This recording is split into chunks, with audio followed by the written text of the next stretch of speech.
Good morning, World Tours. My name is Jamie. How can I help you? Good morning. I want some information on self-drive tours in the USA. Could you send me a brochure? Of course. Could I have your name, please? Andrea Brown. Thank you. And your address? 24 Ardley Road. Can you spell that? ArdleigH Road. Postcode? BH5 2OP. Thanks. And can I have your phone number? Is a mobile all right? Fine.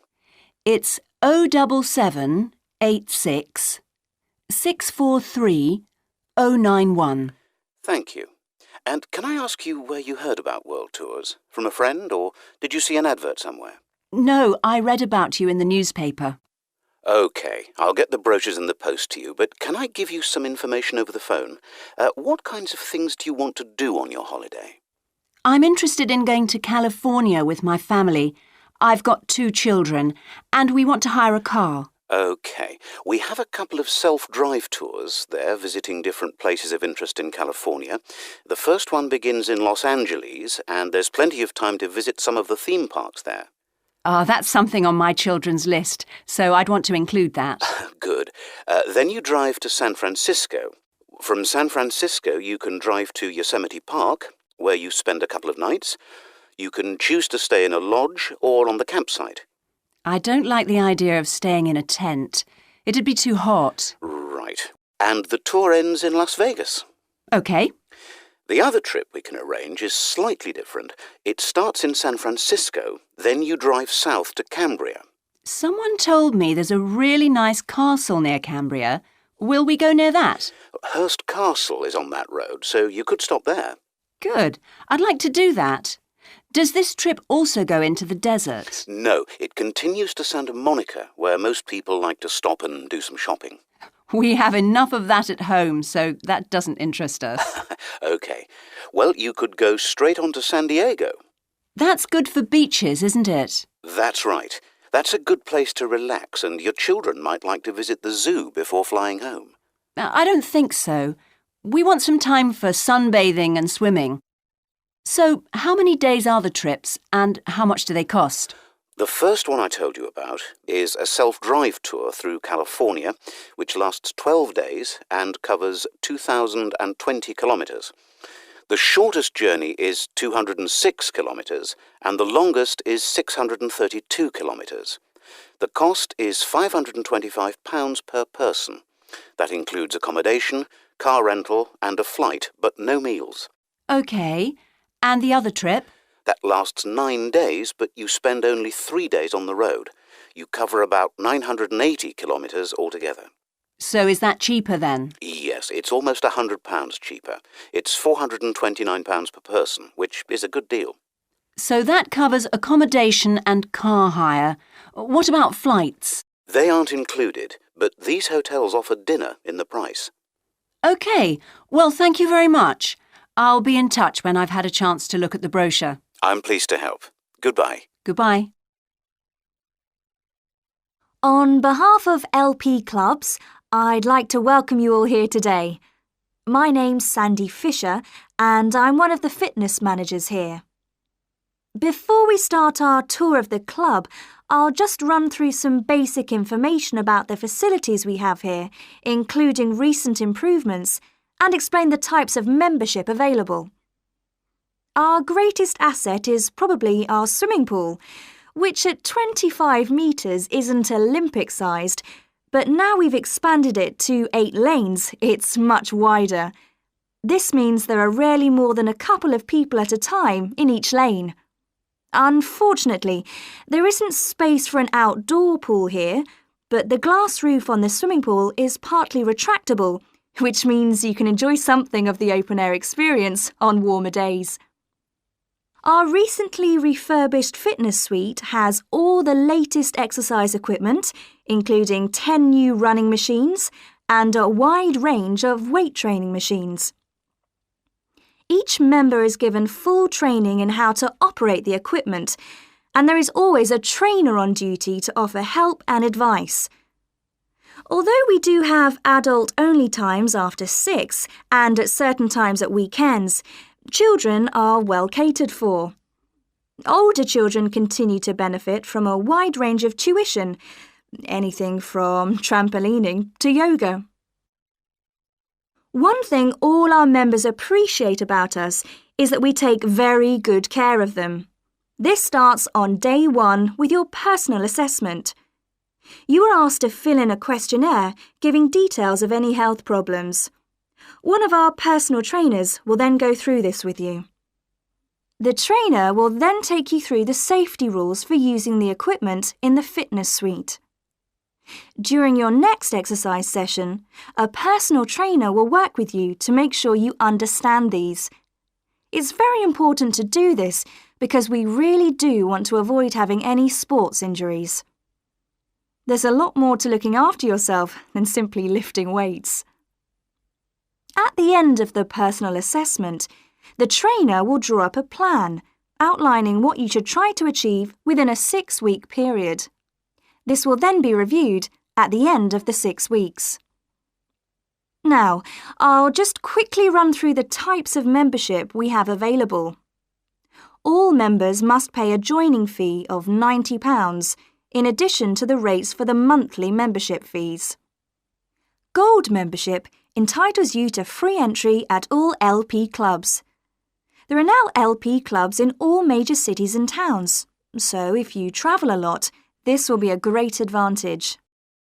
Individual gold membership costs £50 a month, and joint membership for you and your partner will cost £75. Premium membership is for professional people whose work commitments make it difficult for them to use the club during the day. And so LP gives booking preferences to Premier members at peak times. This means you'll find it easier to book the sessions at times that suit you. Reciprocal arrangements with other LP clubs are available to Premier members. Premier membership is for individuals only, but you'll be sent passes for guests every month. The monthly fee is £65. You don't have to have any special clothes or equipment when you visit the club. We provide robes and hairdryers in the changing rooms, but it's very important to remember your photo card because you won't be able to get in without it. For people who aren't working during the day... Hello, Professor. I'm John Wishart. I'm working on my entry for the Global Design Competition. My tutor said you might be able to help me with it. Ah, yes, I got a copy of your drawings. Come in and tell me about it. What sort of competition is it? Well, it's an international design competition, and we have to come up with a new design for a typical domestic kitchen appliance. I see. And are there any special conditions? Does it have to save energy, for example? Actually, that was the focus in last year's competition. This year's different. We have to adopt an innovative approach to existing technology, using it in a way that hasn't been thought of before. I see. That sounds tricky. And what kitchen appliance have you chosen? Well, I decided to choose the dishwasher. Interesting. What made you choose that? Well, they're an everyday kitchen appliance in most Australian houses, but they're all pretty boring and almost identical to each other. I think some people will be prepared to pay a little extra for something that looks different. It's a nice idea. I see you've called your design the rock pool. Why is that? Basically because it looks like the rock pools you find on a beach. The top is made of glass so that you can look down into it. And there's a stone at the bottom. Is that just for decoration? Actually, it does have a function.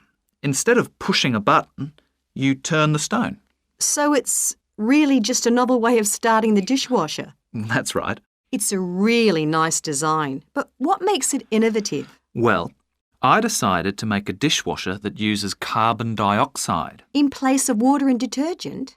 How will you manage that? The idea is to pressurise the carbon dioxide so that it becomes a liquid. The fluid is then released into the dishwasher where it cleans the dishes all by itself. Sounds like a brilliant idea. Your system will totally do away with the need for strong detergents. So what happens once the dishes are clean? Well, to allow them to dry, the liquid carbon dioxide and the waste materials all go to an area called the holding chamber. That's where the liquid is depressurised and so it reverts to a gas. Then the oil and grease are separated out and sent to the waste system. It sounds like you've thought it all out very thoroughly. So what happens to the carbon dioxide once the process is complete? Not wasted, I hope. Actually, that's where the real savings are made. The carbon dioxide is sent back to the cylinder and can be used again and again. What a terrific idea. Do you think it will ever be built? Probably not, but that's okay. Well, I'm sure a lot of positive things will come out of your design.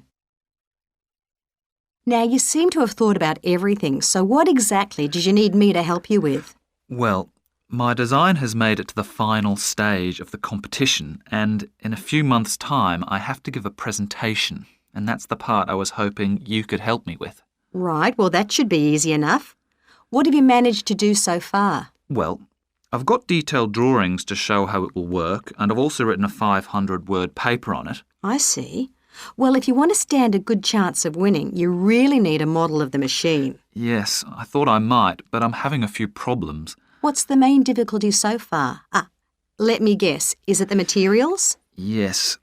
I want it to look professional, but everything that's top quality is also very expensive. Look, projects like this are very important to us. They really help lift our profile. So why don't you talk to the university about a grant? Oh. I can help you fill out the application forms if you like. Oh, that would be great. You'd better show me this paper you've written as well. For a global competition such as this, you need to make sure the technical details you've given are accurate and thorough. Oh, that would be a great help. Is there anything else I can do? Well, I'm really nervous. Today, we continue our series on ecology and conservation with a look at a particularly endangered member of the black bear family. 1 in 10 black bears is actually born with a white coat, which is the result of a special gene that surfaces in a few. Local people have named it the spirit bear, and according to the legends of these communities, its snowy fur brings with it a special power. Because of this, it has always been highly regarded by them, so much that they do not speak of seeing it to anyone else. It is their way of protecting it when strangers visit the area. The white bear's habitat is quite interesting. The bear's strong relationship with the old-growth rainforest is a complex one. The white bear relies on the huge, centuries-old trees in the forest in many ways. For example, the old-growth trees have extremely long roots that help prevent erosion of the soil along the banks of the many fish streams. Keeping these banks intact is important because these streams are home to salmon, which are the bear's main food source. In return, the bear's feeding habits nurture the forest. As the bears eat the salmon, they discard the skin and bones in great amounts on the forest floor, which provide vital nutrients. These produce lush vegetation that sustains thousands of other types of life forms, from birds to insects and more. Today, the spirit bear lives off the coast of the province of British Columbia on a few islands. There is great concern for their survival, since it is estimated that less than 200 of these white bears remain. The best way to protect them is to make every effort to preserve the delicate balance of their forest environment. In other words, their ecosystem. The greatest threat to the bear's existence is the loss of its habitat. Over many years, logging companies have stripped the land by cutting down a large number of trees. In addition, they have built roads which have fractured the areas where the bear usually feeds, and many hibernation sites have also been lost. The logging of the trees along the streams has damaged the places where the bears fish. To make matters worse, the number of salmon in those streams is declining because there is no legal limit on fishing at the moment. All these influences have a negative impact on the spirit bear's very existence, which is made all the more fragile by the fact that reproduction among these bears has always been disappointingly low. And so, what's the situation going forward? Community organizations, environmental groups, and the British Columbia government are now working together on the problem. The government is now requiring logging companies to adopt a better logging method, which is a positive step.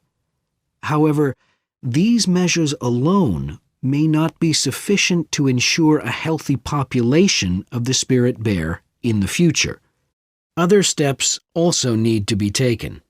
While it is important to maintain the spirit bear's habitat, there also needs to be more emphasis on its expansion. The move is justified as it will also create space for other bears that are losing their homes to damage.